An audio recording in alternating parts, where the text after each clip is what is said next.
Level 9, Advanced. Little Red Riding Hood. Once there was a kind little girl known as Little Red Riding Hood because she always wore a red cloak.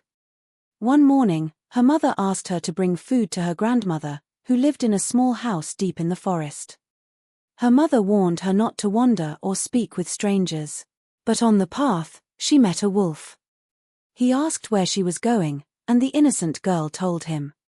The wolf rushed to Grandma's house, swallowed her, and disguised himself in her clothes. When Little Red Riding Hood arrived, she was surprised by her grandmother's strange look. "Grandma, what big eyes you have! All the better to see you with," said the wolf. "Grandma, what big ears you have! All the better to hear you with.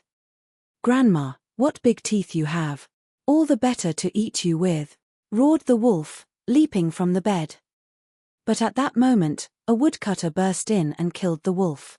Grandma was safe again, and the little girl learned never to trust appearances or disobey her mother.